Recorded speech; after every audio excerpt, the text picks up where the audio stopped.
ओम शांति। आज 8 दिसंबर 2023 की साकार मुरली। आज बाबा ने कहा, मीठे बच्चे, यह धारणा कर दूसरों को भी जरूर करानी है। पास होने के लिए माँ बाप समान बनना है। जो सुनते हो वही सुनाना भी है। प्रश्न, बच्चों में कौन सी शुभ कामना उत्पन्न होना भी अच्छे पुरुषार्थ की निशानी है? उत्तर, बच्चों में यदि ये शुभ कामना रहती है कि हम माता पिता को फॉलो कर गद्दी पर बैठेंगे तो यह भी बहुत अच्छी हिम्मत है। जो कहते हैं बाबा हम तो पूरा इम्तिहान पास करेंगे, यह भी शुभ बोलते हैं। इसके लिए जरूर पुरुषार्थ भी इतना तीव्र करना है। गीत है, हमारे तीर्थ न्यारे हैं। ओम शांति। अब यहाँ पाप आत्माएं तो सभी है, पुण्य आत्माएं होती है स्वर्ग में। यह पाप आत्माओं की दुनिया। यहाँ अजामिल जैसी पाप आत्माएं और वह स्वर्ग के देवताओं की पुण्य आत्माओं की दुनिया। दोनों की महिमा अलग अलग है। हर एक जो ब्राह्मण है वो अपने इस जन्म की जीवन कहानी बाबा पास लिख भेजते हैं। कितने पास किए हैं, बाबा के पास सबकी जीवन कहानी है। बच्चों को पता है कि यहाँ सुनना और सुनाना है, तो सुनाने वाले कितने ढेर चाहिए। जब तक सुनाने वाले नहीं बने हैं तब तक पास हो न सके। और सत्संगों में ऐसे सुनकर फिर सुनाने के लिए बांधे हुए नहीं हैं।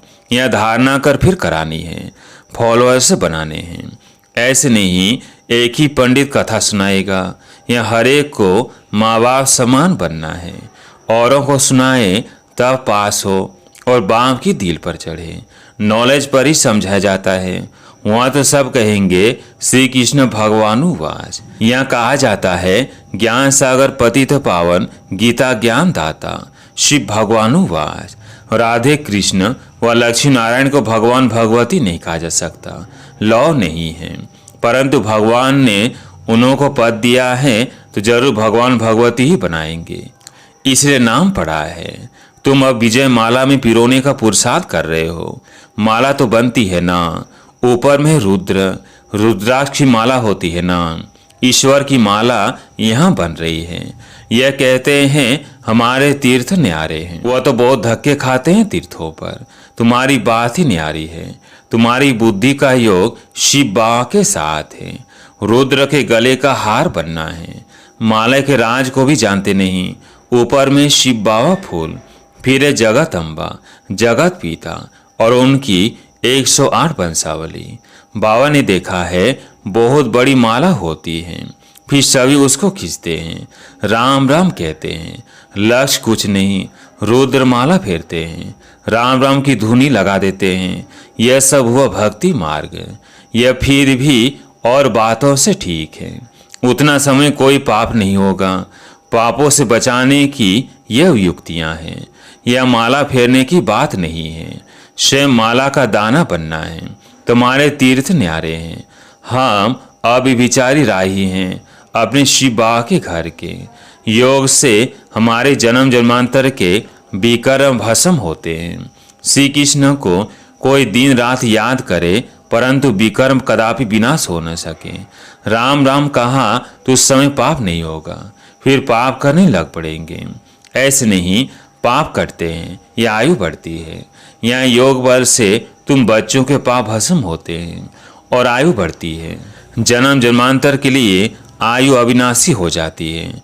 मनुष्य देवता बनना, इसको जीवन बनाना कहा जाता है। देवताओं की कितनी महिमा है। अपने को कहेंगे हम नीच पापी हैं तो जरूर सब ऐसे होंगे।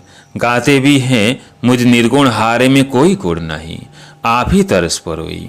यह परमात्मा की महिमा करते हैं। वह तुमको सर्वगुण संपन्न श्री कृष्ण समान बना देते हैं। तुम अब बन रहे हो, इसके आगे कोई गुण नहीं है। एक निर्गुण बालक की संस्था भी है, अर्थ नहीं समझते। निर्गुण किसको कहते हैं? तुम बच्चे जानते हो श्री कृष्ण व लक्ष्मी नारायण के गुणों को ही महिमा गाते हैं, सर्वगुण संपन्न। अब फिर तुम वो बन रहे हो और कोई सत्संग ऐसा नहीं होगा जहाँ ऐसे कहे। या बाप पूछते हैं तुम लक्ष्मी नारायण को बरेंगे वो राम सीता को। बच्चे भी बेसमझ तो नहीं हैं। झट कहते हैं बाबा हम तो पूरा इम्तिहान पास करेंगे। शुभ बोलते हैं परंतु ऐसे नहीं कि सभी एक समान बन सकेंगे। फिर भी हिम्मत दिखाते हैं। मम्मा बाबा है शिव बाबा के मुरब्बी बच्चे, हम उनको पूरा फॉलो कर गद्दी पर बैठेंगे। यह शुभ कामना अच्छी है, फिर इतना पुरुषार्थ करना चाहिए। इस समय का पुरुषार्थ कल्प कल्प का बन जाएगा, गारंटी हो जाएगी। आपके पुरुषार्थ से पता पड़ेगा कि कल पहले भी ऐसे किया था। कल्प कल्प ऐसा पुरुषार्थ चलेगा। जब इम्तिहान होने का समय होता है तो पता पड़ जाता है हम कहाँ तक पास होंगे। टीचर को तो झट पता लग जाता है। यह नर से नारायण बनने की गीता पाठशाला, और गीता पाठशालाओं में ऐसे कभी नहीं कहेंगे कि हम नर से नारायण बनने आए हैं। ना टीचर ही कह सकते हैं कि मैं नर से नारायण बनाऊंगा। पहले तो टीचर को नशा चाहिए कि मैं भी नर से नारायण बनूंगा। गीता के प्रवचन करने वाले तो ढेर होंगे, परंतु कहाँ भी ऐसे नहीं कहेंगे कि हम शिव बाबा द्वारा पढ़ते हैं। वो तो मनुष्यों द्वारा पढ़ते हैं। तुम तो जानते हो ऊंच तो से परमपिता परमात्मा शिव, जो ईश्वर का रचयिता नॉलेज फूल है, वो आकर पतितों को पावन बनाते हैं। गुरु नानक ने भी उनकी महिमा गाई है। जब साहेब को तो सुख मिले। अब तुम जानते हो ऊंचे से ऊंचा सच्चा साहेब वो है। वो खुद कहते हैं मुझ बाप को याद करो, मैं तुम्हें सच्ची अमर कथा तिजरी की कथा सुनाता हूँ। यह नॉलेज है तीसरा नेत्र मिलने की, वह नर से नारायण बनने की। हे पार्वतियाँ, मैं अमरनाथ तुमको अमर कथा सुना रहा हूँ। ऊंचे से ऊंचा शिव बाबा है, फिर ब्रह्मा विष्णु शंकर, फिर स्वर्ग में लक्ष्मी नारायण, फिर चंद्रवंशी नंबरवार चले आओ। समय भी सतो रजो तमो होता है। यह बातें कोई भी नहीं जानते। बाबा बहुत गूढ़ बातें सुना रहे हैं। आत्मा में अविनाशी पाठ है। एक एक जन्म का पाठ भरा हुआ है, वह कभी विनाश को नहीं पाता है। बाप कहते हैं मेरा पाठ भरा हुआ है। तुम सुख धाम में रहते हो, तुम शांति धाम में हैं। सुख और दुख तुम्हारे नसीब में है। सुख और दुख में कितने कितने जन्म मिलते हैं वह भी समझा दिया है। मैं तुम्हारा निष्कामी बाप हूँ। तुम सब को स्वर्ग का मालिक बनाता हूँ। अगर मैं भी पतित बनूं तो तुमको पावन कौन बनाए? सभी की पुकार कौन सुने? पतित पावन किसको कहे? यह बाप समझाते हैं। कोई गीता पाठी ऐसे नहीं समझा सकते। वो तो त्रिलोकी का अर्थ भिन्न भिन्न प्रकार से करते हैं। मनुष्य कहते हैं वेद शास्त्रों से भगवान से मिलने का रास्ता मिलता है। बाप कहते यह सब शास्त्र है भक्ति मार्ग के लिए, ज्ञान मार्ग वालों के लिए शास्त्र है नहीं। ज्ञान सुनाने वाला ज्ञान सागर मैं हूँ, बाकी सब है भक्ति मार्ग की सामग्री। मैं ही आकर इस ज्ञान से सर्व को सदगति देता हूँ। वो तो समझते हैं बुदबुदा पानी से निकल फिर समा जाता है, परंतु मिलने की तो बात ही नहीं। आत्मा इमॉर्टल है, वो कभी जलती कटती घटती नहीं। बाप इन सभी बातों की समझानी देते हैं। तुम बच्चों को पैर से चोटी तक खुशी रहनी चाहिए। हम योग बल से विश्व के मालिक बन रहे हैं।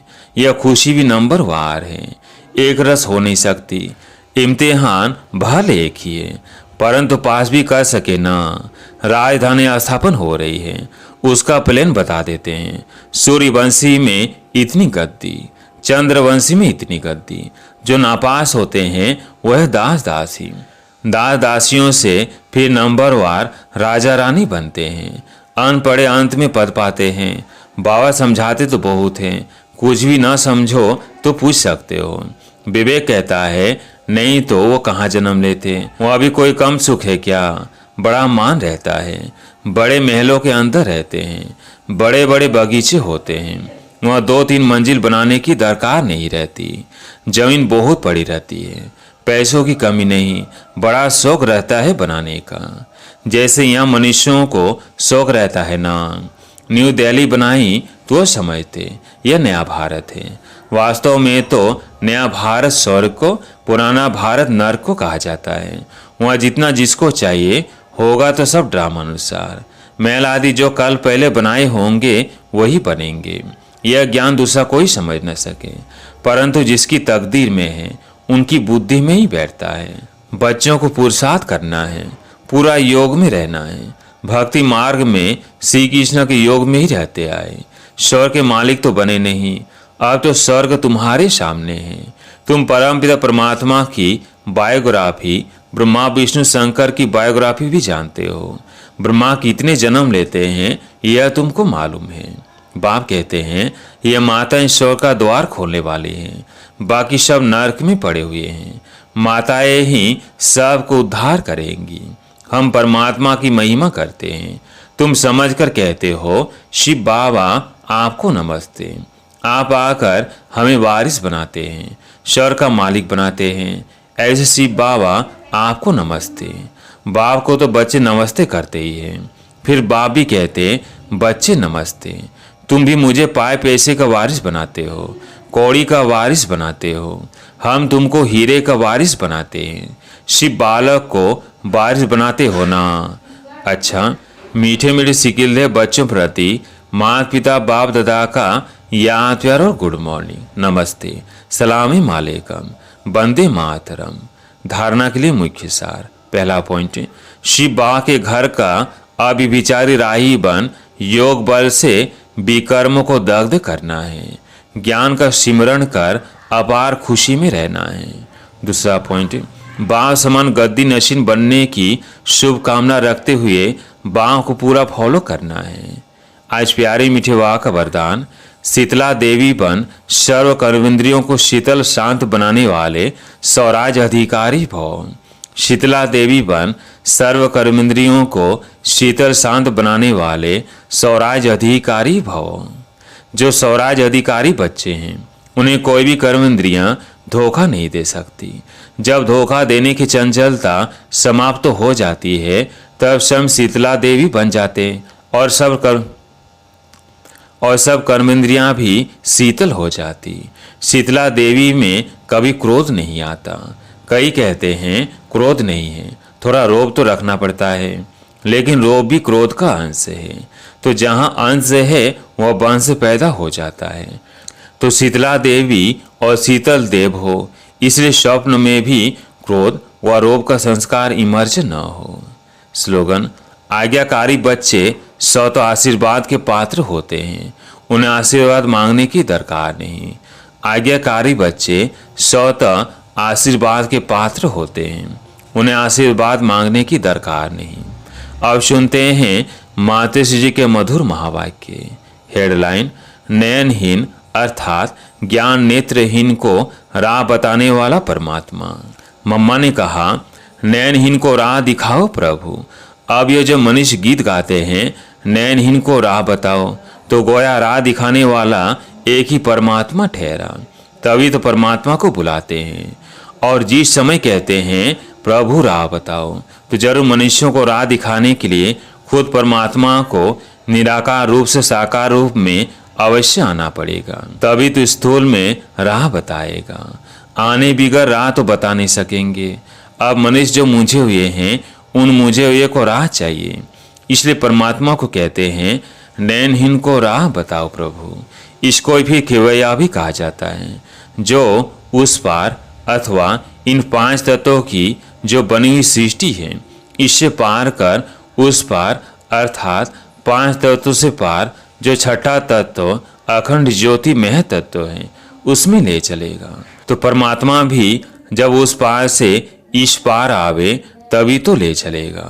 तो परमात्मा को भी अपने धाम से आना पड़ता है, तभी तो परमात्मा को खिवैया भी कहते हैं। वयम बोट को यानी आत्मा रूपी नाव को पार ले चलता है और जो परमात्मा के साथ योग रखता है उनको साथ ले जाएगा।